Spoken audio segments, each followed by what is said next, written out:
Hi, nice to see you again. We have another lecture considering some new trends in warm-up procedures, and today lecture is very I think interesting, and let's say it's a hot topic in modern training theory and training practices. And today lecture is called the isometric warm-up, tendon health and beyond.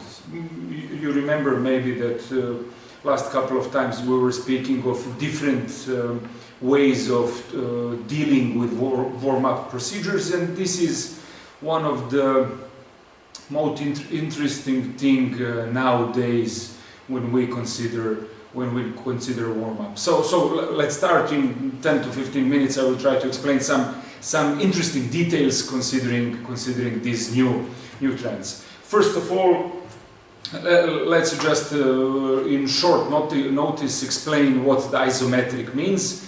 Famous Nobel Prize winner Archibald Vivian Hill did some research 120 years ago, and based on this research we now know about his famous force velocity Hill curve. And while studying muscle contractions, Archibald Vivian Hill stated that active musculature often maintains a constant muscle length during everyday's activities. So even he, 120 years ago, stated that in many cases during everyday activities we have specific kind of muscle contraction that is called isometric muscle contractions. And by the definition, isometric contraction is a muscle contraction in which there is no change in the angle of the joint involved in the muscle contraction. So in other words, the length of the muscle does not change during these contractions. And those initial experiments that were done by Archibald Vivian Hill mostly were dealing with isometric or isotonic muscle contractions. So let's fast forward a little bit for a couple of decades. When we read a little bit about some new trends in 50s, just after the Second World War, we could see that isometric contractions were very popular at the time. The main reason why isometric contractions were very popular were because some of the seminal studies published in mid-50s were stated as a result of those studies. They stated that isometric contractions are very effective in increasing muscle strength. For example, this seminal studies said that once a day, 6 seconds of isometric contractions with 2/3 of maximum of one repetition maximum increases maximum strength by 5% per week. Let's be honest, those studies were dealing with relatively untrained subjects, but either way, imagine just 6 seconds of 2/3 of maximum contractions per muscle group per day could increase the muscle strength for 5% per week. So those phenomenal results were presented in those articles, and based on those findings, in the years to come, those isometric strength training became very, very famous and very well known, and considered as a gold standard of strength training at the time. So a strong isometric contraction is the stimulus which makes a muscle increase its mass and strength. Those were the findings of those couple of researchers, and it was so popular that even some of the famous actors but also athletes at the time, let's say Bruce Lee, was a regular training procedure in training practice. For example, Bruce Lee himself trained almost exclusively isometric strength training at the time. He had some 7 or 8 isometric drills that he himself practices every day, and that was his daily routine, and he was very famous at the time for phenomenal physique. So Bruce Lee is one of the philosophers at the time. There are many of his very famous quotes. Personally, I like two of them. The successful warrior is the average man with laser-like focus. This is something that I regularly told to my athletes or athletes to come. I think that is very important, this attitude, this mental attitude. And his second very famous quote is, as far as I can tell, is be happy but never satisfied. During the 50s, what I wanted to tell you, that during the 50s, those isometric training was very, very popular. But something happened in years to come, after the 50s, as the number of researchers began to grow. The researches that were later published and were dealing with isometric trainings, of course, revealed some not so beautiful things, let's say like this, about isometric. So a few not so great features of isometric training have caused that this isometric training fall into obscurity. For example, one of the well-known drawbacks of isometric training, and we'll discuss a little bit later about this, is angle-specific adaptation. So when you train isometrically, the gains that you gain, considering strength increases and muscle mass, the muscle strength increases are mainly in the angle that you trained. So if you train 90 degrees, for example, like biceps curl, the gains that you gain during a couple of weeks are mainly in these specific angles and few degrees plus and minus. And as you go further, those gains decreased or are negligible. So that is one of the main drawbacks of isometric training. So the effectiveness of isometric training in fast or dynamic movement is significantly less or significantly weaker than in concentric training.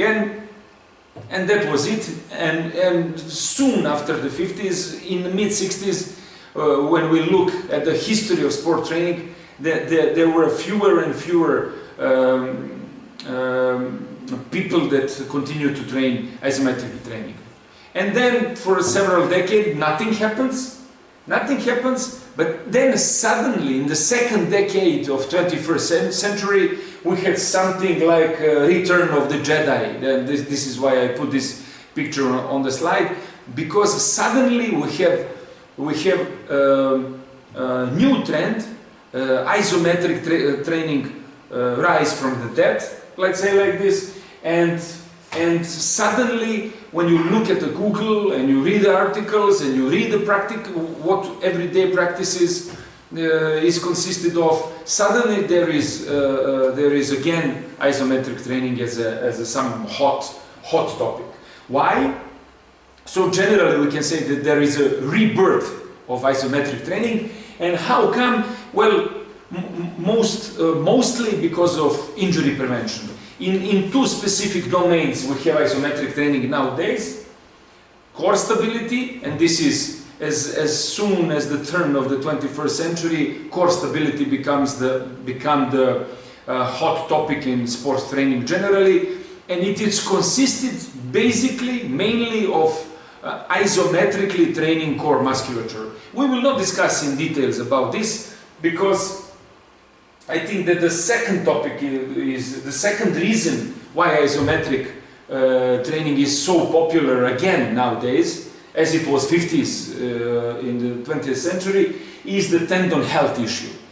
Basically we can do something with isometric training to improve the tendon health. And when you consider nowadays injuries in all team sports, and particularly in football, there is a high percentage of tendon injuries, and the incidence of tendon injuries is increasing. So the health issue becomes more and more important, and this is where isometric training has its particular use. So we will not discuss now, we will not discuss today core stability, but only tendon health. And when we consider tendinopathies, we can say that isometric training is a very, very powerful tool in several different ways. First of all, in several seminal studies in the past 10 to 15 years said that isometric training can significantly reduce tendon pain acutely. So some of the studies I presented here, but generally this is maybe the most famous study by Ebony Rio and associate. This Lorimer Mosley is also an excellent guy. He's dealing with the neuromatrices of pain. It is the subject of his research. But this particular study found that when you are conducting 5 times 45 seconds with high intensity, at least 70% of maximum voluntary contraction, it seems that this specific training pattern of 5 times 45 seconds with 70% of maximum voluntary contraction reduces the feeling of pain in all subjects presented in this study. So, and moreover, the effect lasts for at least 45 minutes. So this and couple of other studies found very important thing. If you have some tendon issue, if you have some tendinopathy and you have a problem training regularly, it seems that short isometric load during the warm-up or in pre-activation can significantly reduce pain and enable this specific athlete to train regularly. So what can be said generally, what can be said when you read all of those articles? We can say that isometric during the warm-up could be considered as some kind of non-steroid anti-inflammatory drug. So it's like taking ibuprofen or like taking Voltaren, diclofenac or something like this. So we can say something like isometrics are diclofenac for pain. Also, several other studies found that isometric training per se can improve tendon health significantly. How this happened? What is the mechanisms of isometric training improving tendon health? Well, basically it increases the stiffness of the tendon, but also changes the collagen structure of the tendon. And those are brilliant articles published by Keith Barr and associates and several other research groups. We will not mention all of them now, but basically what these findings told us, that short amount of training session, not more than 10 minutes, and those training sessions could be repeated every 6 hours. If you load the tendon in less than 10 minutes with high intensity, and we will see the training regimen that they recommended, and the protocol is like this: 5 times 5 seconds to change the quality of the good collagen, or 5 times 30 seconds to change bad collagen. So if you have tendinopathy,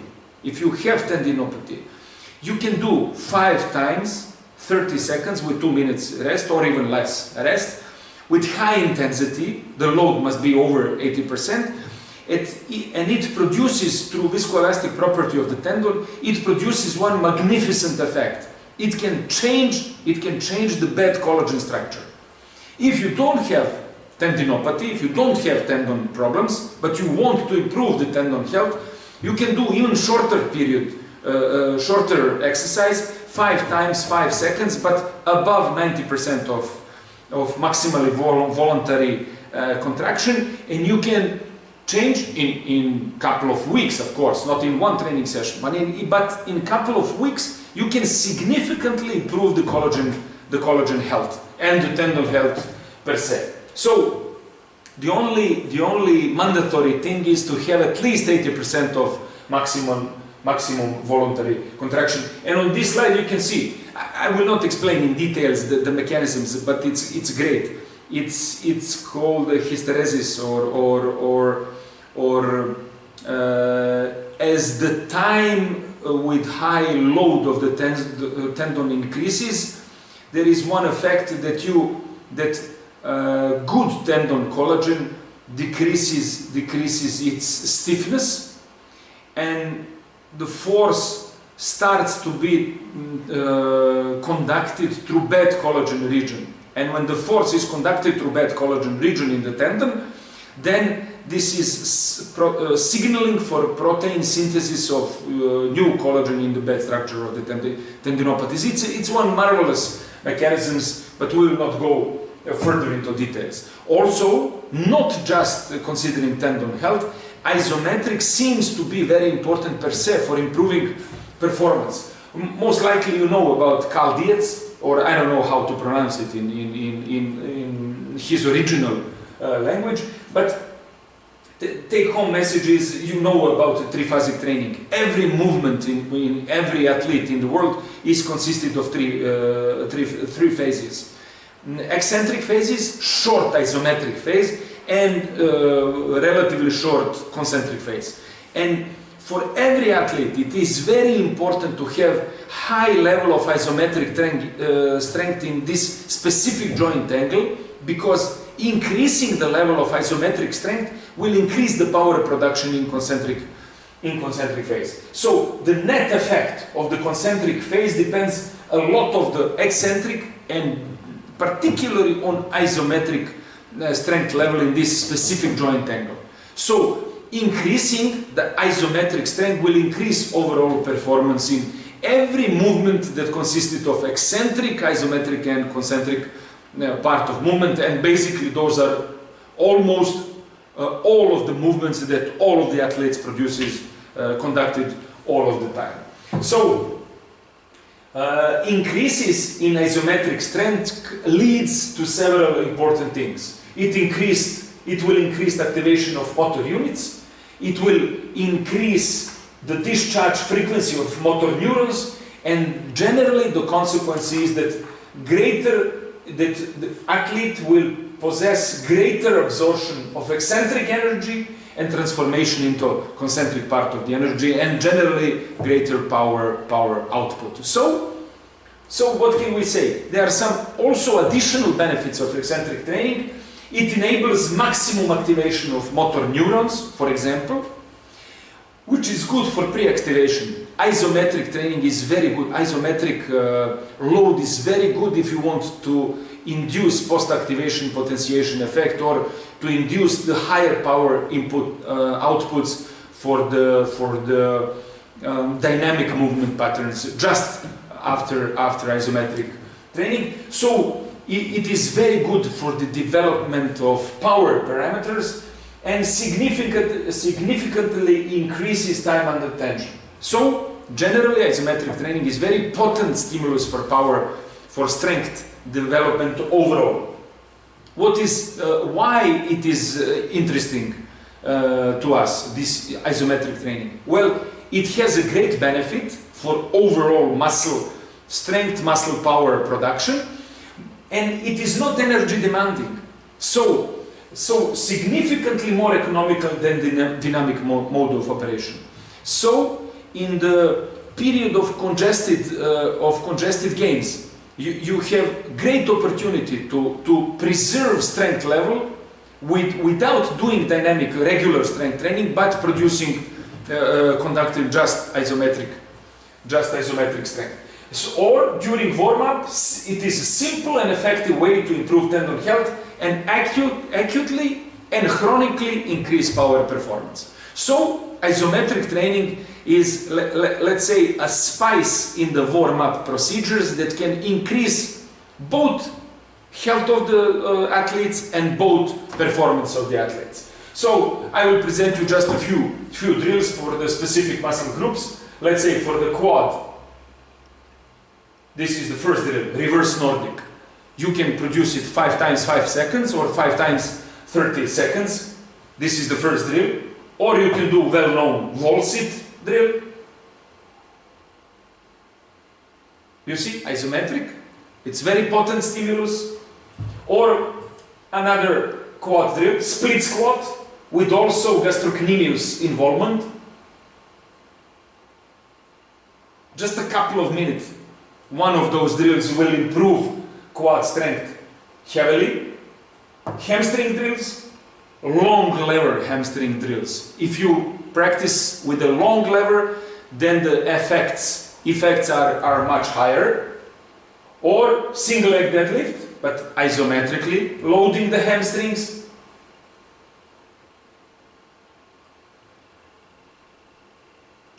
And adductor drills, this is the mistake. Those are adductor drills. You see, hardly squeeze the ball, or Copenhagen drill, or some variation of Copenhagen drill, very good for adductor health. So, just a few minutes, one of the drills for each muscle group will significantly improve performance, but also significantly decrease the risk of having tendinopathy problems in top-level athletes or recreational athletes. So, embrace isometric, and you most likely you will increase the chance to become the Jedi. Thank you very much. I hope it was interesting, and hope to see you soon with the next lecture.